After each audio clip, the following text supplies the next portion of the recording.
بچپن سے کیا سنا؟ علماء کی بارگاہ میں سبق سناتے ہوئے غلطی کروں تو میری اصلاح کریں گے، احسان کریں گے مجھ پہ۔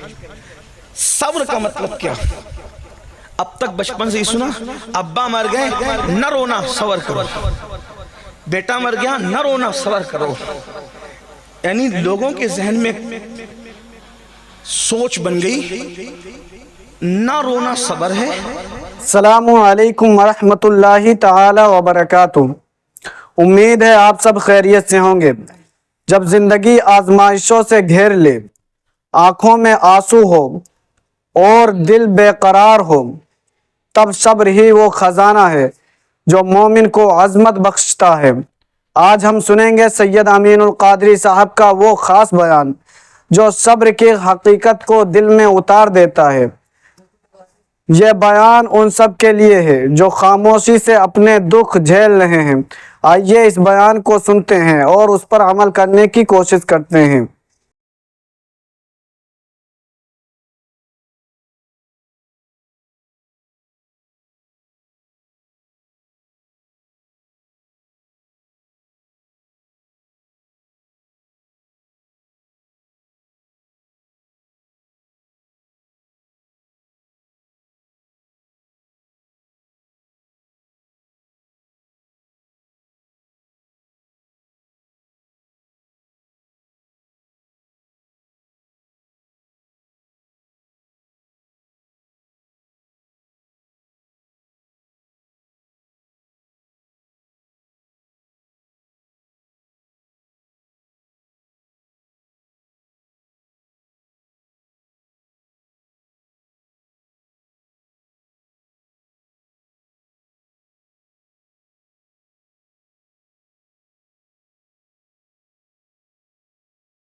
اور رونا صبر کے خلاف ہے۔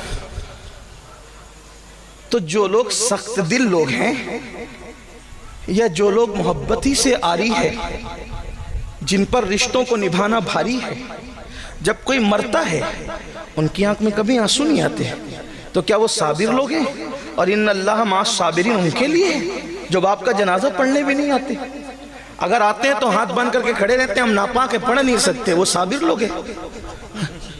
مولوی رو رہا ہے بیچارہ باپ کی میت پہ، کا یہ بے صبرہ ہے، اور شرابی آنکھیں تان کر کے کھڑا ہے، دیکھو کتنے صبر کے ساتھ کھڑا۔ وہ صبر کے ساتھ نہیں، وہ تو سوچا ہے بڈھا مر گیا اچھا ہوا تاکہ میرے راستے کی رکاوٹ کی، باپ مرا اچھا ہوا تاکہ مجھے حصہ ملنا ہے۔ بڑی معذرت کے ساتھ رونا صبر کے خلاف نہیں، رونے سے رکنا صبر نہیں۔ اگر رونا صبر کے خلاف ہوتا اس حدیث کا جواب آپ کہاں سے لائیں گے کہ میت پر تو رسول اللہ خود بھی روئے ہیں، میت پر حضور خود بھی روئے ہیں، اور پوچھا گیا تو حضور نے فرمایا یہ صبر کے خلاف نہیں ہے، یہ تو نشانی محبت ہے۔ رونا بے صبری نہیں ہے، رونا تو محبت کی نشانی ہے۔ کہاں کہاں بتاؤں کہاں روئے؟ اماں خدیجہ کا جنازہ ہے، رو رہے ہیں۔ حضرت ابراہیم کو دفن کرنے رو رہے ہیں۔ حضرت ابراہیم کے موقع پر تو لوگوں نے پوچھ لیا یہ ابراہیم ابن محمد حضور علیہ السلام کے سب سے کم سن صاحبزادے، آخری صاحبزادے جو حضرت ماریہ قبطیہ سے پیدا ہوئے، ان کا وصال ہوا تو حضور دفن کرتے ہوئے رو رہے، خاموش آنسو جاری۔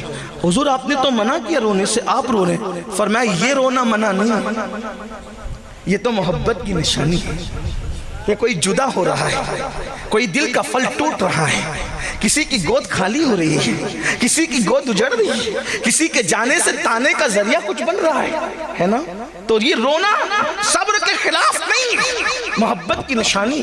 حضور روئے، ماں خدیجہ کے جنازے پر روئے، حضرت ابراہیم کے وصال پر روئے، اسی طریقے سے حضرت حمزہ کے جنازے پر روئے، اسی طریقے سے حضرت اسود کے جنازے پر روئے، حضرت شہدائے احد کے جنازے پر روئے۔ حضور علیہ السلام آنکھوں سے آنسو جاری ہے، حتیٰ کہ بعد وصال بھی حضور امام حسین کی شہادت پر روئے، اٹھا کر کے سیاہ کو دیکھیں، دن بھر خون جمع کر رہے ہیں، آنکھ سے آنسو جاری ہے۔ حضرت ابن عباس نے جو خواب دیکھا، تو اب تک ہم نے سمجھا کہ رونا صبر کے خلاف ہے، نہ رونا یہ صبر ہے۔ نہ، ہم صبر کے مفہوم کو شاید ہم نے کہیں نہ کہیں چینج کیا۔ رونے نہ رونے کا تعلق صبر سے نہیں ہے، صبر کا مطلب ہوتا ہے رکنے یا روکنے کے. صبر کہتے ہیں رکنے یا روکنے کے. تو صبر کا جو اصل مفہوم ہے وہ ہے اس سے رکنا جس سے اللہ نے روک دیا. اب صبر کیا ہوا؟ اس سے رکنا جس سے اللہ نے. اب میت پہ کیا کہتے ہیں؟ صبر کر. مطلب رونے سے نہیں روکا جا رہا ہے. میت کے موقع پر لوگ روتے روتے اس کی خوبیاں بنا کر کے بیان کر کر کے نوحہ کرتے ہیں. تو اللہ نے فرمایا مجھے غم کے موقع پر سب سے زیادہ جو آواز بری لگتی ہے وہ نوحے اور ماتم کی آواز ہے, اور خوشی کے موقع پہ ڈھول اور تالی کی آواز مجھے بری لگتی ہے.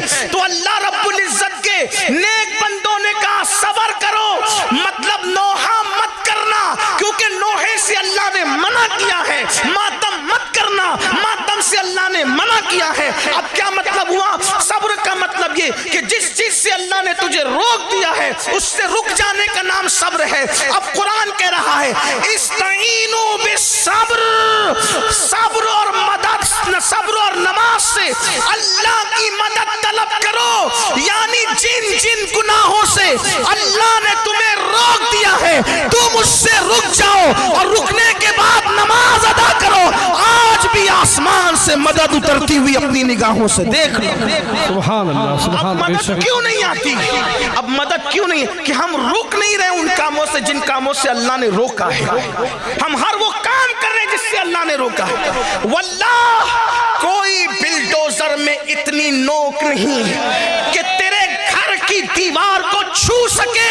بس تو نے ایک کام کرنا ہے کہ اللہ نے جو حرام کیا ہے تو اس سے رک کر کے دیکھ, اور پھر خدا کے گھر کو سجدے سے آباد کر کے دیکھ.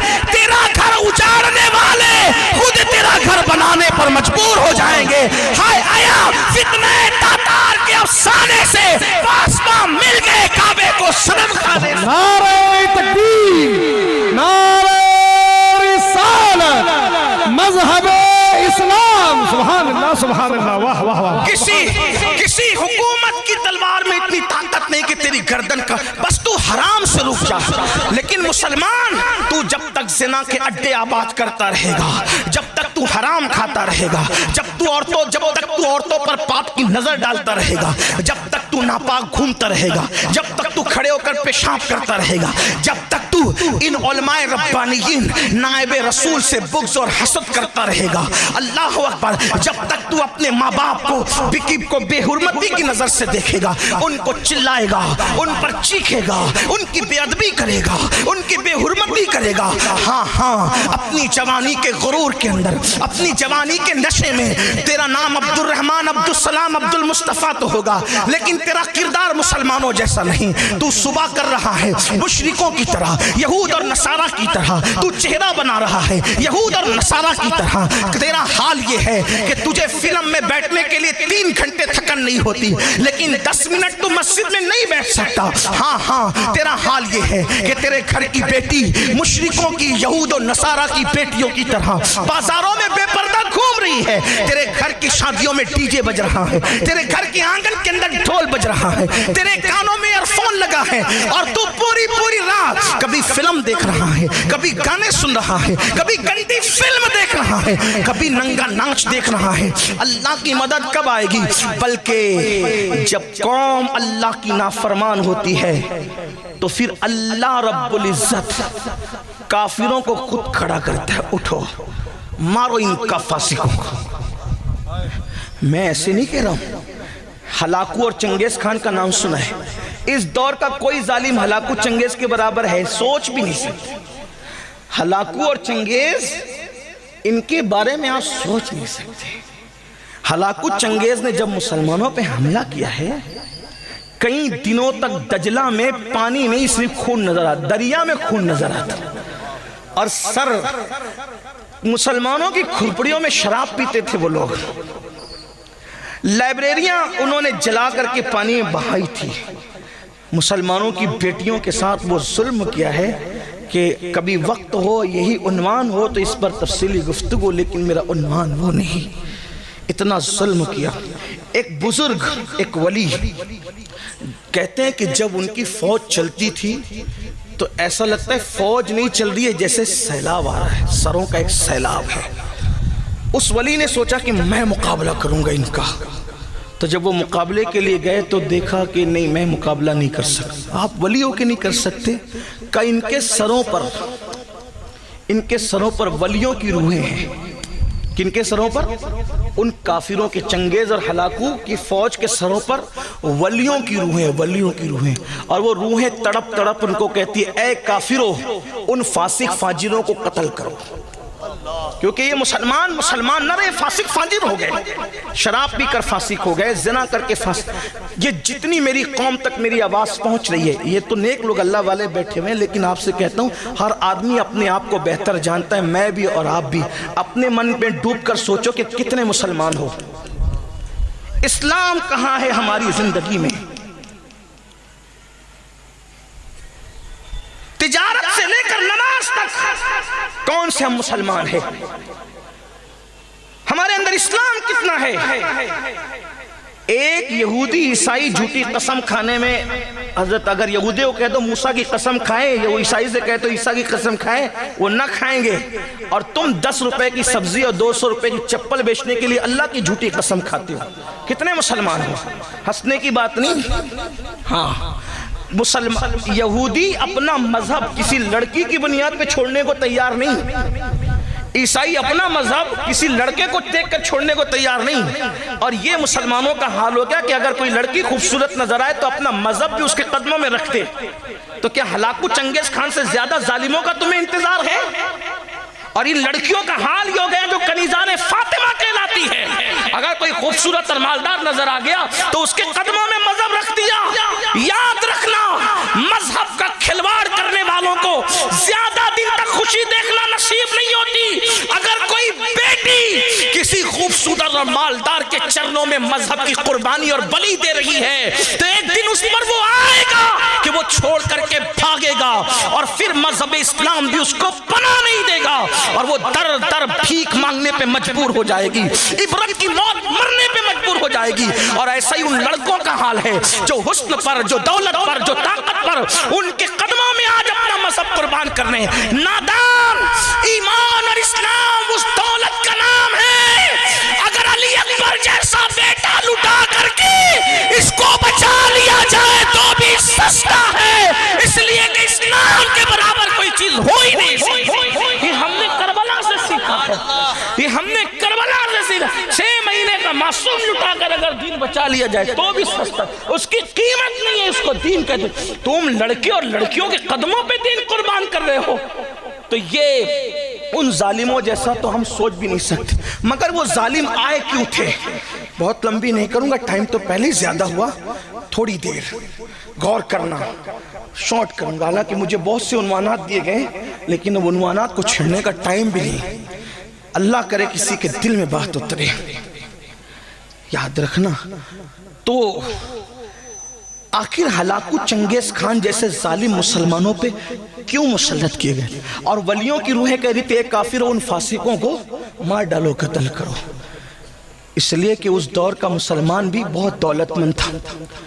خلافت عباسیوں کی خلافت تھی اور دولت دی تھی، خدا نے بہت مال دیا تھا، پوری دنیا میں اسلام کا غلغلہ تھا، کئی بر اعظموں پر اسلام کی حکومت تھی۔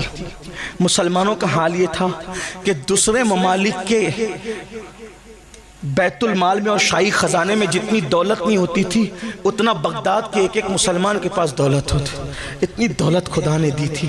لیکن دولت پا کر وہ ایسے ہی بگڑے تھے جیسے میرے ہندوستان کا تاجر بگڑا ہے، جیسے میرے ملک کے لوگ آوارہ ہوئے ہیں، ویسے ہی دولت پائی، دولت دینے والے خدا کو بھولا، کافروں جیسی شکل بنائی، یہود و نصارہ جیسا کلچر بنایا، زندگی انہی کی طرح۔ ہاں، مسلمان کہلاتا تھا جب تک غریب تھا، آستانوں پر جا کر کے بھیک مانگتا تھا، مسجدوں میں آ کر کے پیشانی رگڑتا تھا۔ جب سے دولت ملی ہے دوسروں کے ساتھ اٹھنا بیٹھنا شروع کیا، اب چربی چڑھی ہے تو اسلام کا مذاق اڑا کے کہتا ہے یار یہ حلالہ کا تصور میرے سمجھ میں نہیں آتا، ذرا مولویوں کو سوچنا چاہیے۔ اور تو سوچے گا جس قانون کو میرے اللہ نے عطا کیا اس کے بارے میں تو سوچے گا، تیری اتنی اوقات ہے، اس لیے کہ مذہب کہتے اس کو ہیں جہاں عقل اتار کر کے داخل ہوا جاتا ہے، اور تجھے کیا پتا خدا کی حکمتیں کیا ہے، آ بیٹھ کر بات کر تب تجھے پتا چلے۔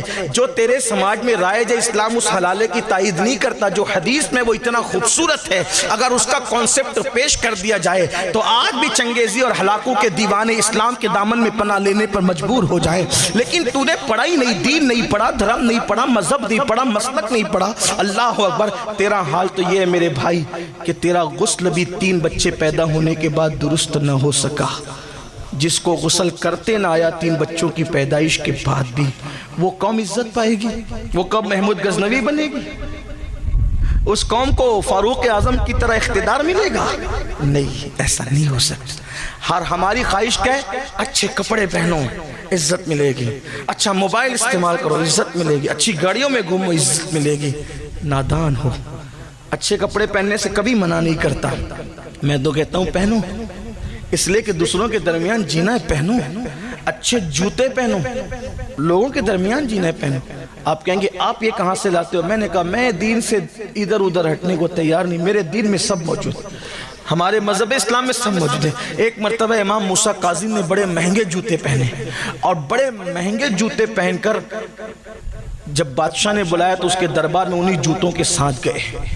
بادشاہ کا نام تو نہیں لیتا، بادشاہ نے چڑھ کر کہا آل رسول ہو، سید ہو، اتنے مہنگے جوتے پہن کے آتے ہو، نبی کی اولاد ہے۔ ہنس کے کہتے ہیں اسی لیے اتنے مہنگے پہنتے ہیں کہ تم جیسے دنیا داروں کی نظر ہمارے جوتوں پر رہے، ہمارے چہرے تک پہنچنے لگے، بس ہمارے جوتے ہی دیکھتے رہو، ہمارے چہرے تک نوبت ہی نہ آئے۔ تو ایسے جوتے پہنو کہ لوگ تمہارے جوتے پر ہی نظر رکھے، چہرے تک ان کی اوقات بھی نہیں ہے۔ ہاں، میں منع نہیں کر رہا ہوں، لیکن موسیٰ کاظم جیسا چہرہ تو بنا، تو نے تو چہرہ یہود و نصارہ کی طرح بنا رکھا ہے۔ ایک مرتبہ امام جعفر صادق نے بڑا قیمتی جبہ پہنا، ایک حاسد آ کر کے کہنے لگا آل نبی ہو کر کے اتنے مہنگے کپڑے پہنتے ہو، فوراً کرتا اٹھا دیا تو نیچے ٹاٹ تھا۔ بولا یہ کیا ہے؟ تو کہا یہ جو ٹاٹ ہے نا اس کے لیے، یار کے لیے، اور یہ خوبصورت جبہ تیرے جیسے مکار کے لیے، تاکہ لوگ ہمیں حقیر نہ سمجھیں، تاکہ لوگ ہمیں حقیر۔ دنیا میں جینا ہے تو ہمیں لوگوں کے ساتھ اس طرح کا رویہ کرنا ہوگا، لیکن اندر تو کچھ ہونا، اندر کسی کے لیے ہو تو سب اوپر ہی اوپر کر رہے ہو۔ تو ہمیں عزت کپڑوں سے نہیں، ہمیں عزت قیمتی موبائل سے نہیں، ہمیں عزت کاروں سے نہیں۔ آپ کو پتہ عزت ملنا کیسے ہے؟ جس وقت بیت المقدس فتح ہونے کرنے کے لیے مسلمان بیت المقدس کی طرف بڑھتے ہیں اور مسلمانوں کے آگے چاہے وہ دوسری طاقتیں ہار جاتی ہیں تو ان کے علماء بیت المقدس کی دیوار پر کھڑے ہو کر کہتے ہیں تم کتنی بھی کوشش کر لو، تم لوگ ہم سے بیت المقدس لے نہیں سکتے، کیونکہ ہماری مذہبی کتاب میں لکھا ہوا ہے کہ ایک درویش بادشاہ ہوگا، اس کے ہاتھوں بیت المقدس فتح ہوگا، ایک درویش بادشاہ ہوگا، اس کے ہاتھوں بیت المقدس فتح ہوگا۔ اللہ اکبر۔ ابو عبیدہ ابن الجراح بڑے ہوشیار تھے، ان کو امین الامہ کہا گیا ہے۔ انہوں نے نیچے سے کہا اس بادشاہ کی صفت بھی تو لکھی ہوگی، بیان کر۔ تو کہا ہاں تیرا چہرہ گول ہے، وہ تو فتح کرنے آیا نا بیت المقدس، تیرا چہرہ گول ہے، تو نہ کر سکے گا۔ اس کا چہرہ تھوڑا سا لمبا ہے، اس کی داڑھی بڑی بڑی پتلی پتلی سینے تک آئی ہوئی ہے، اس کا چہرہ سرخ ہے، اس کے ہونٹ پتلے پتلے ہیں، تیرے گال اوپر ہے، اس کے گال اندر کی طرف ہے، اور اس کی جو لنگی ہے وہ اس کے ٹکنے کے اوپر ہے، اس کا لباس اس طرح کا ہے اور وہ اس طرح کا اور اس طرح کا ہے۔ جیسے جیسے وہ پڑھتا جا رہا تھا ابو عبیدہ مسکراتے جا رہے تھے۔ اس بوڑھے راہب نے کہا میری بات پر تو ہنستا کیوں ہے؟ تو فرمایا تو جو صفت بیان کر رہا ہے وہ درویش بادشاہ ہمارے ہی پاس ہے، لیکن وہ بیت المقدس میں نہیں، وہ مدینہ منورہ میں موجود ہے۔ سبحان اللہ، نعرہ تکبیر، نعرہ رسالت۔ بلا اس کو، اگر میں دیکھ لوں گا تو اس کو بن لڑے چابی دے دوں گا۔ پھر ابو عبیدہ خط لکھتے امیر المومنین جانشین رسول فاروق اعظم سیدنا عمر ابن الخطاب غیث المنافقین امام المجاہدین امام المشاہدین، پھر رب العالمین، اللہ اکبر، میرے نبی کا جانشین، میرے نبی کا پروردہ، میرے نبی کا تربیت یافتہ، جس کو رسول اللہ نے سایا سجایا سوارا نکھارا اور اتنا بلند کر دیا کہ آقا فرماتے میرے بعد کوئی نبی ہوتا تو وہ عمر ابن خطاب ہوتے، لا نبی بعدی، مگر میرے بعد کوئی نبی نہیں۔ 3 بر اعظموں کا حاکم، ایک ملک کا نہیں، 3 بر اعظموں کے حاکم کو خط لکھا ہے بیت المقدس آنا ہے۔ آج دیکھ لو دنیا کے وزیروں کو ایک ملک سے دوسرے ملک جاتے تو کتنا اتراتے ہیں، پھر بھی حال یہ ہوتا ہے کہ لوگ نظر اٹھا کر دیکھتے بھی نہیں۔ جن لوگوں کو پتا ان کو پتا ہے، منہ تکتے رہتے لوگ، یہ اوقات ہے اور ہم نئے کپڑوں سے جائیں گے، چارٹر فلائٹ۔ میں کسی ایک ملک کی بات نہیں کر رہا ہوں، یہ دنیا کے سارے ملکوں کا، ورنہ کوئی ملک کا آدمی، پڑوسی ملک کا آدمی، اڑوسی ملک کا آدمی مجھ پہ ناراض ہو جائے کہ آپ ہمارے ملک کا۔ میں نے کہا ہم تو جنرل بات کہتے ہیں، شراب کے خلاف تقریر کریں گے تو کوئی شرابی اٹھ کے لڑے گا ہمارے خلاف کرے، ہمیں تو پتہ ہی نہیں شرابی کون ہے، ہم تو اپنی بات کرتے ہیں۔ تب یہ چارٹر فلائٹ جو چوری چوری چپکے چپکے لیے جا رہے ہیں ان کی بات ہو رہی ہے، جو ہیں وہ ہیں،